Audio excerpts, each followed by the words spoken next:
Hey, what's up, guys?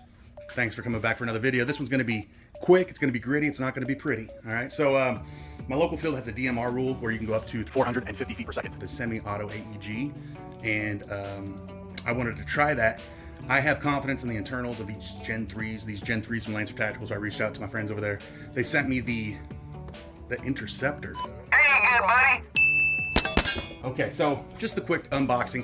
You got your manual, your programmable MOSFET, which is cool because I can program it and lock it into semi-auto, and instead of having semi and full auto, I can have semi-auto and semi-auto. So I'm gonna lock that in. That way there's no mishaps, there's no accidents. Makes the admins feel better when you're running a hot gun, having that DMR. I've already got my spring ready. Now this Gen 3, all these Gen 3s from Lancer come with a low power spring. Now inside, they're set up, they're ready to rock by default, shooting about 380, 390 feet per second with a 0.20 gram BB. But it also comes with like a CQB or indoor friendly spring that'll take it down to 340, 350, so you can get under those feet per second rules. So yeah, here it is. Big fan of these Gen 3s. If you guys haven't watched my previous Gen 3 on that 10-inch M-Lock rail AEG, definitely check it out. So real quick rundown on this guy, just because it is pretty. You've got kind of that modified looking, it's not a crane stock, but it has, you know, the angled cheek welds on it for a comfortable hold on your cheek when you got that thing shouldered. Very mag Polish. Still going with that kind of mag Polish pistol grip. Love these things. It's got that door right there, so you can open these up and get quick access to your motor. So if you have any issues in there with the terminals, the tabs, the leads coming off, you can get back in there, plug them in, make sure everything's good. Quick inspection. That's nice. Okay, so 1 year warranty. That's awesome. Boom. Got your patch right there. Lancer Tactical patch. 1 year warranty. Awesome to see on these things. And you can change the springs on these with the springs that are included. That won't go against any warranty issue. Now, what I am doing may technically void the warranty because I'm going with a spring that's not necessarily recommended. This is more peace of mind for me. So this is a longer 14-inch barrel. Now these do have the Type bore 6.03 inner barrel, which is really nice. Okay, so that's what that screwdriver was for. I was wondering what that screwdriver was for in here. There's a little baggie there with a screwdriver in it. So this has got like, okay, so this is that gun. All right, let me bring it into frame here. So it's got like a front end muzzle brake rail piece that kind of gives you that LVOA vibe, you know what I mean? I guess you screw that on there if you want that. So that's cool. Okay, yeah, if you're going for that whole vibe, dude, it gives you more Picatinny rail space too, so definitely different. I'm gonna do something a little bit different though, because I wanted to put a mock can or a mock suppressor, or possibly a tracer unit on mine. So it is pinned and glued on, so that's up to you how to figure that out. And then of course it comes with those awesome Lancer mid-caps. I love these things, man. This is a great mid-cap for a stock gun. This is one of the best default stock mags to come with the AEG I've seen in a long time. So, okay, but the point of this is we're not putting in the lower power spring that comes with it. Shooting about 380, 390 out of the box right now. We're gonna be putting a M140 in this bad boy. So let's move this stuff out of the way and get into it. All right, here we go. Got the screwdrivers ready. So it's gonna be a buffer tube type thing. Let's get into this quick change. Here we go. Boom, pop off your stock. I just pull down on it. I'm gonna go kind of slow to show you guys what I'm doing. I've done this 1,000 times, but this might be your first time, so I'll go slow. Yeah, pull down on this as opposed to pressing it like you normally would to adjust it. Pull down on that whole piece right there. Pull that whole thing off. You might want some flashlight or some good light. I got some good studio lights here. So looking down this tube, you might not be able to see it, but it is going to be a Phillips head screw down there. Get your screwdriver. Get your screwdriver. Okay. Okay, so that screw that we're trying to get to is going to be about right there inside the tube. Screwdriver for this.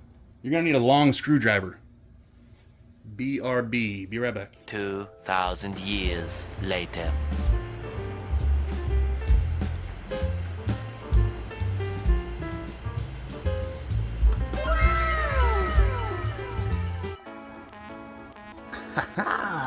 There it is. Okay, so you're gonna want the long screwdriver. You're gonna want the long screwdriver for sure. This is gonna be the 6-inch screwdriver. I paid like $2.50, $3 for this thing at Walmart. So get this one, keep it, don't lose it.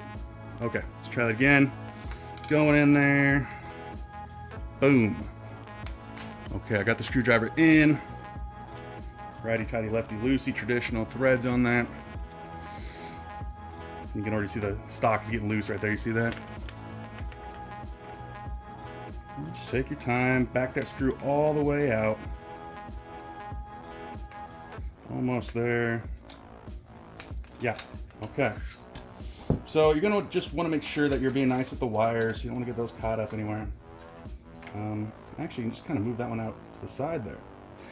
So if you can see, we're gonna need an Allen key, a hex key, and that's gonna pop into that quick change spring system. So let me go get that Allen key and we'll do that. Be right back. Try that again. Oh, so yeah, that's the screw that came out of the buffer tube. So that's the screw that we unscrewed in the bottom of the buffer tube. Now the wires are gonna ride underneath it. That also come out there. So just, again, be mindful of your wires when you're putting it back together. Don't get them pinched up or anything like that. Okay, so big key, here we go. Okay, I'm gonna push in and give it a quarter turn. You gotta line the tabs up on this thing. It should just pop out.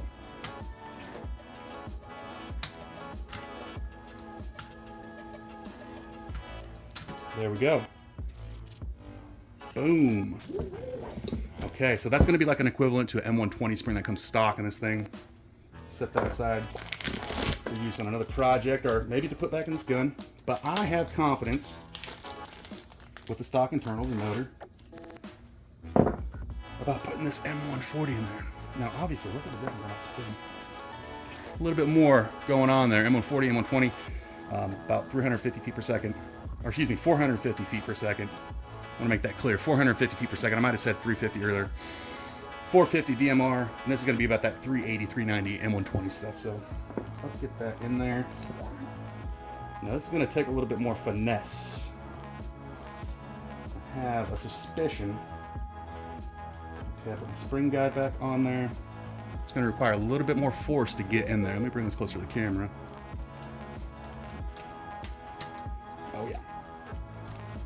Okay. All right. Oh my gosh. So I finally got it in there. It took a lot of force, but you basically push it back in, give it that quarter turn, and then that quick change set screw, that's also your spring guide, will set back into place. So it's a quarter turn each way.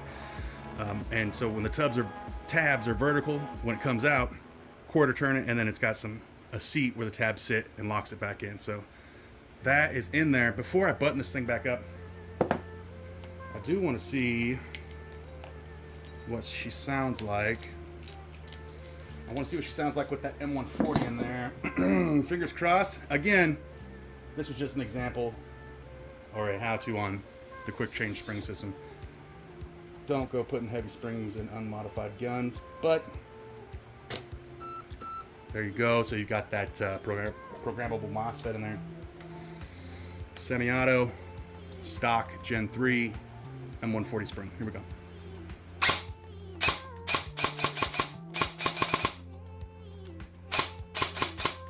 I got that locked already. I'll do another video. This one's probably getting a little lengthy. I'll do another video on how you can program that. It comes with a card, a how-to card, and it tells you how to program it. It's super simple, but I got that locked in semi for the full auto. So it's semi, safe. Safe, semi, full auto is semi. That's an M140. That's how snappy that is. Okay. All right, so putting it back together, I guess I better show you again. If this is your first time, you might need the help. Got that spring stuff back in there. Got my sling mount put back on. Make sure it lines up with the grooves on the side of the buffer. Little nub here that the buffer tube's gonna go on. It's got the space for the wires to come out. Make sure you don't crimp those wires or, get them gummed up somewhere. Take care of the wires. Okay, so the wires are gonna run in the bottom portion of the buffer. Boom, right? Now this is adjustable, so we're gonna leave a little bit of room in this nut here to cinch it down real tight at the end. But you want to get the screw down tight first. So here's that screw, and as you can see, it's flattened on the bottom portion there. to give space for the wires. Let that slide down. Got our 6-inch Phillips head screwdriver.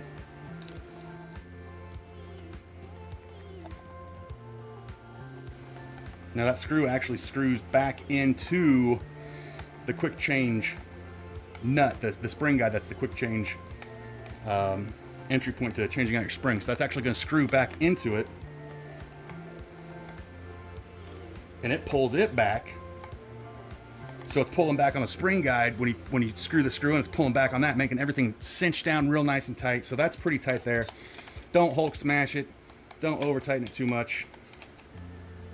Just hand tight, because again, we're going to use that nut here on the buffer tube to really cinch it down. It's a multi-part system. Yeah, just hand tight. There we go.